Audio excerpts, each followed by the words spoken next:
1985 में आगरा से 17 किलोमीटर दूर बाड़ गांव में तोरण सिंह उर्फ टीटू की उम्र अभी 2 साल की भी नहीं हुई थी कि उसने साफ साफ बोलना शुरू कर दिया था। यूजुअली ये किसी भी माता पिता के लिए खुशी की बात होती है कि उनका बच्चा बोलने लगे, लेकिन टीटू के मामले में ये गुण उसके माता पिता के लिए खुशी से ज्यादा चिंता का कारण बन गया था। जब टीटू 2 साल का हुआ तो उसने अजीब तरह की बातें करना शुरू कर दिया। वो अपने पिता से कहता कि वो उसकी पत्नी और बच्चों का ध्यान रखें क्योंकि उसे उनकी फिक्र हो रही है। जब टीटू की मां ने उससे पूछा कि वो किसकी बात कर रहा है तो उसने जवाब दिया कि वो अपने असली परिवार की बात कर रहा है जो इस वक्त आगरा में है। वह बार बार अपने माता पिता से कहता कि तुम लोग मेरे असली माँ बाप नहीं हो और मेरे असली माता पिता आगरा में हैं। वो अचानक रोने लगता और अपनी माँ से कहता कि वो बस यूं ही यहाँ आ गया है और उसे अपने असली घर जाना है जहाँ की उसे बहुत याद आ रही है। हम पूछते थे कि हम कौन हैं तो ये बताता था कि हम तुम्हारे घर के नहीं हैं। शुरुआत में उसे सभी ने बच्चा समझकर इग्नोर कर दिया जो स्वाभाविक है और इसे एक बच्चे की कल्पना समझा गया। लेकिन 1988 में 3 साल बीतने के बाद 5 साल के टीटू ने जो बातें और हरकतें करनी शुरू की उसने माता पिता को गहरी चिंता में डाल दिया। एक दिन टीटू ने कहा कि उसका असली नाम सुरेश वर्मा है और उसकी पत्नी उमा से उसके 2 बेटे हैं जिनका नाम रोमू और सोमू है।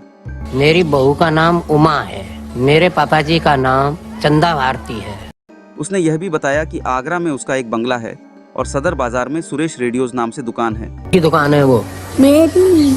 इतना ही नहीं, उसने ये भी बताया कि कैसे शाम को अपनी कार से घर लौटते वक्त 2 आदमियों ने उसे आकर सिर पर गोली मार दी जिससे उसकी मौके पर ही मौत हो गई थी। कभी कहता है मेरे गोली मारी, कभी कहता है मेरे माता पिता तुम नहीं हो।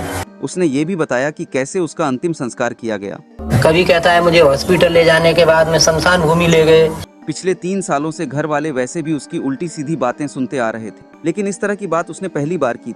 शमशान भूमि में आग लगा दी और पानी डाल के मुझे यमुना में फेंक दिया। जब एक 5 साल का बच्चा अपने बीवी और बच्चों की बात करने लगे और ये बताने लगे कि कैसे पिछले जन्म में उसकी मौत हुई थी तो आपके मन में क्या आएगा?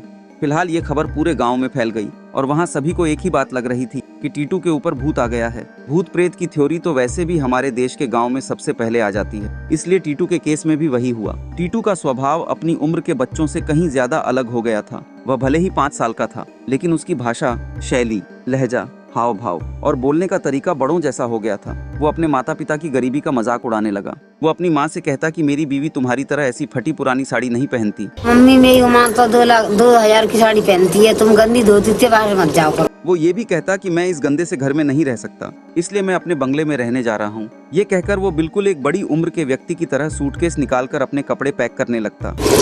झोला अपने छोटे छोटे कपड़ा भरे और झट चल लें तुझे। जब घर वाले उसे डांट लगाकर रोकते तो वह उन्हें घर से भाग जाने की धमकी देता। वो नॉर्मल रूप से कहीं पर पैदल या बस से जाने को तैयार नहीं होता और कहता कि उसे सिर्फ अपनी कार से ही चलने की आदत है। टीटू अपने 6 भाई बहनों में सबसे छोटा था। उसका इस तरह का व्यवहार माता पिता के लिए एक बहुत बड़ी परेशानी बन चुका था। माँ को माँ नहीं समझता है, पापा को पापा नहीं समझता है, भाइयों को भाई नहीं समझता है और हमेशा इसी रट में लगा रहता है कि मैं आपके यहाँ तो दिन काट रहा हूँ। इसलिए उन्होंने अपने सबसे बड़े बेटे अशोक से इन सब बातों की सच्चाई पता करने को कहा। आखिर ये सब बातें कहाँ से आ रही थी? क्या ये टीटू की एक कल्पना थी या कोई उसे ये सब सिखा रहा था? इन सब बातों में कितनी सच्चाई है, इसको परखने के लिए टीटू का भाई अशोक अपने एक दोस्त के साथ गांव से आगरा के सदर बाजार की ओर चल पड़ा। क्योंकि टीटू अक्सर यही बोलता था कि उसकी सुरेश रेडियो नाम से वहाँ पर एक दुकान है।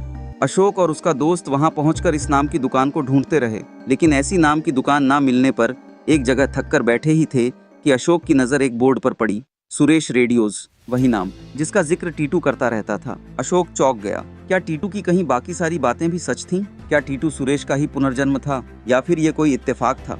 ये जानने से पहले हमें कुछ साल पीछे जाना होगा। दरअसल 1983 में आगरा के सुरेश एक बिजनेसमैन थे जिनकी सदर बाजार में सुरेश रेडियोज नाम से इलेक्ट्रॉनिक की शॉप थी। सुरेश का आगरा में एक बंगला भी था जिसमें वो अपनी पत्नी उमा, 2 बच्चे, माता पिता और भाइयों के साथ रहता था। 28 अगस्त 1983 को टीटू के जन्म से 4 महीने पहले शाम के वक्त सुरेश अपनी सफेद फिएट कार से घर को वापस लौट रहा था जब पहले से ही 2 बदमाश घात लगाए बैठे थे। सुरेश ने गाड़ी अपने घर के गेट के सामने रोककर हॉर्न बजाया ही था कि इतने में उन 2 बदमाशों ने उस पर गोलियां चला दी। गोली का शोर सुनकर जब तक घर वाले भागकर बाहर आ पाते तब तक सुरेश की जान जा चुकी। गोली कनपटी के दाईं तरफ लगी थी। बाद में सबने कहा सुरेश की गाड़ी की स्टेपनी खराब हो गई है, मगर जब गोलियों की आवाज थी। दोनों बदमाश मौके से भाग गए थे। चूंकि यह बात 1983 की है, उस वक्त आज की तरह इतने ज्यादा लोग नहीं होते थे और न ही इतनी ज्यादा पॉपुलेशन थी। और तो और घटना शाम की थी, इसलिए ऐसा एक भी गवाह नहीं मिला जिसने इनमें से किसी एक बदमाश को देखा हो। लिहाजा बिना किसी को सजा हुए पुलिस ने इस केस को क्लोज कर दिया। सुरेश जा चुका था। 2 बच्चे, बूढ़े माता पिता और घर चलाने की जिम्मेदारी अब उसकी पत्नी उमा पर थी, इसलिए अब सुरेश की जगह उमा शॉप संभालने लगी। अब चलते हैं यहाँ से 5 साल आगे, 1988। उसी दिन जब टीटू का भाई अशोक उसी शॉप के आगे हैरान खड़ा हुआ था। अशोक शॉप के अंदर जाता है जहाँ उसे एक लेडी मिलती है। पता चलता है कि वो सुरेश की वाइफ उमा है। अशोक उनसे कहता है कि वो सुरेश से मिलना चाहता है, जिस पर उमा पूरा किस्सा बताती है। अशोक के पैरों तले जमीन खिसक गई थी, क्योंकि जो उमा ने बताया वो सारी बातें टीटू बोला करता था। वाइफ का नाम, बच्चे, दुकान का नाम, मौत का कारण, सब कुछ एज इट इज। कभी कभी सच इतना भारी हो जाता है कि वो आसानी से हजम भी नहीं होता। वहीं दूसरी तरफ सुरेश की वाइफ उमा ने अशोक से उसका परिचय पूछा कि वो आखिर है कौन और उसे सुरेश से क्या काम था। अब बारी थी उमा के शॉक्ड होने की। अशोक ने बताया कि वो आगरा से 17 किलोमीटर दूर बाड़गांव में रहता है। उसने अपने यहाँ आने की पूरी वजह डिटेल में बताना शुरू की। इन सब बातों पर यूं ही विश्वास करना आसान नहीं होता है और वही उमा के साथ भी हुआ। उमा ने कहा कि हो सकता है टीटू ने न्यूज़पेपर में ये सब पढ़ लिया होगा, क्योंकि यह उस वक्त का सबसे बड़ा केस था। इस पर अशोक ने कहा कि वो ये सब तब से बता रहा है जब उस उम्र के बच्चे ठीक से बोलना भी नहीं सीख पाते। अब ये उमा के लिए एक अजीब सी स्थिति थी। वो एक तरफ जिज्ञासु भी थी, वहीं दूसरी तरफ मन में उठ रहे ढेरों सवालों से कंफ्यूज भी। उमा ने अपने सास ससुर यानी सुरेश के माता पिता को पूरी बात बताई। वो भी शॉक्ड थे, लेकिन एक तरफ यह सोचकर खुश भी थे कि उनका बेटा वापस आ गया है।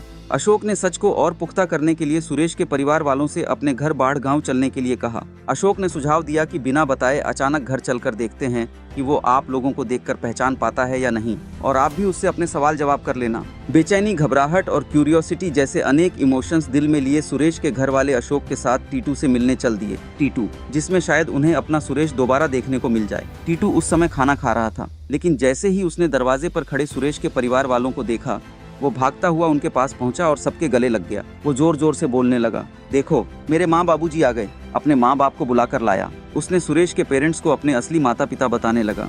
उमा आई, पापा जी आए, माता जी आई।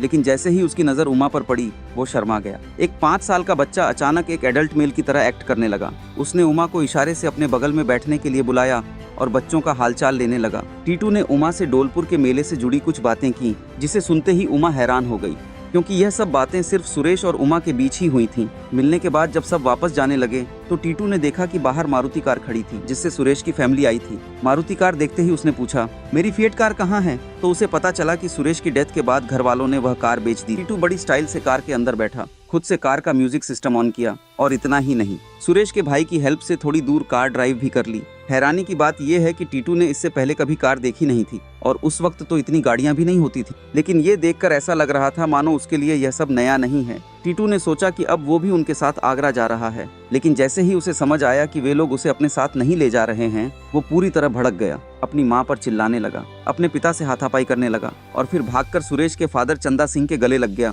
क्योंकि उसके दिल में वही उसके असली पिता थे। फिर उन्होंने उसे प्यार से समझाया और वादा किया कि वे जल्दी ही उससे मिलने आएंगे। इसके बाद ये डिसाइड हुआ कि अब एक दिन टीटू को आगरा बुलाया जाए, ताकि वह अपनी पास्ट लाइफ की मेमोरीज को कंफर्म कर सके। टीटू ने न सिर्फ दावे के अनुसार अपने पिछले जन्म के माँ बाप पहचान लिए थे, बल्कि अपनी पत्नी और उससे की गई पर्सनल बातें भी डिस्क्लोज कर दी। इससे ये डाउट तो काफी हद तक मिट गया था कि यह सब जानकारी उसे कहीं से पढ़कर नहीं मिली। लेकिन दूसरी तरफ इससे टीटू के माँ बाप की चिंता और भी ज्यादा बढ़ गई थी। एक माँ बाप के लिए इससे बुरा क्या होगा जब उनका बच्चा किसी और को अपना माता पिता मानने लगे। एक मिक्स्ड फीलिंग से वे जूझ रहे थे। तो सर हैरान है इसलिए, जब मान लो बड़ा हो गया तो उसके बाद में हम लोगों से संबंध ही बिल्कुल खत्म कर देगा।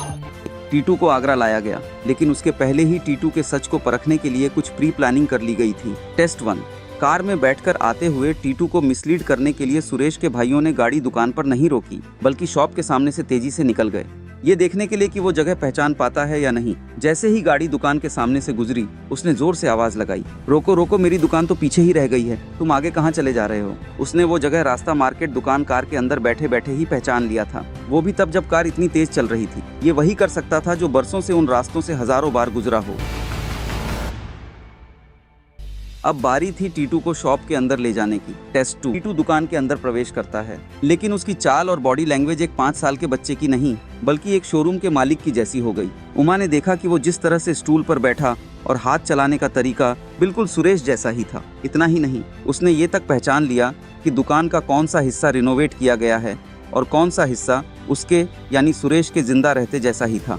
रिजल्ट पास। टीटू के लिए एक आखिरी इम्तिहान और बाकी था, टेस्ट 3। दुकान के बाद टीटू को सुरेश के घर लाया गया, लेकिन उसके आने से पहले ही सुरेश के दोनों बच्चों को घर के बाहर मोहल्ले के बच्चों के साथ खेलने के लिए भेज दिया गया। लेकिन यहाँ पर भी टीटू फेल नहीं हुआ। उसने उन मोहल्ले के बच्चों के बीच सुरेश के दोनों बच्चों को पहचान लिया। रिजल्ट पास। सभी के लिए इतने सारे एविडेंस काफी थे ये मानने के लिए कि टीटू सिंह सुरेश वर्मा का पुनर्जन्म है। लेकिन कहानी यहीं खत्म नहीं होती। मीडिया में ये केस हर जगह छा गया था। इसकी जानकारी दिल्ली विश्वविद्यालय के प्रोफेसर एन के चड्ढा को मिली। Professor Chadha doctor Ian Stevenson के साथ रिसर्च टीम में थे। Doctor Ian Stevenson university of Virginia के एक वेल नोन और हाईली रिस्पेक्टेड प्रोफेसर थे, जो पुनर्जन्म पर की गई वैज्ञानिक रिसर्च के लिए प्रसिद्ध थे। उन्होंने पुनर्जन्म के ऊपर काफी सारी किताबें भी लिखी थीं। डॉक्टर इयान स्टीवेंसन की एडवाइस पर एंटोनिया मिल्स, जो एक रिसर्चर और उनकी कलीग थीं, टीटू के केस को क्लोजली स्टडी करने लगी। सुरेश की फैमिली ने बताया था कि सुरेश का नेचर काफी अग्रेसिव और शॉर्ट टेम्पर्ड था। छोटी छोटी बातों पर वह लड़ाई झगड़ा कर लेता था। डॉक्टर मिल्स ने नोटिस किया कि टीटू का नेचर भी इसी तरह का होता जा रहा था। एक बार डॉक्टर मिल्स टीटू के साथ मार्केट में चूड़ी लेने गई थी। वहाँ उसने दुकानदार को धमकी दे डाली और उससे कहा कि एंटोनिया उसकी दोस्त हैं, तो गलती से भी उनसे पैसे ना मांग लेना। इस इंसिडेंट का जिक्र डॉक्टर मिल्स ने अपनी रिसर्च पेपर में भी किया है। अब सबसे बड़ा सवाल ये था कि क्या टीटू को सुरेश के कातिलों के बारे में पता था? क्या उसने उनका चेहरा देखा था जिसने उसकी पिछले जन्म में जान ली थी? तोरण सिंह उर्फ टीटू, एक 5 साल का बच्चा, अब ऐसे खुलासे करने वाला था जिसने मीडिया जगत में आग लगा दी। टीटू ने बताया कि 28 अगस्त 1983 की शाम, जिस दिन उसे गोली मारी गई थी, उसने उन 2 बदमाशों में से एक का चेहरा पहचान लिया था और वो शख्स कोई और नहीं बल्कि सुरेश का ही एक साथी बिजनेसमैन था। अच्छी बात यह थी कि आगरा पुलिस ने इस केस को सीरियसली लिया।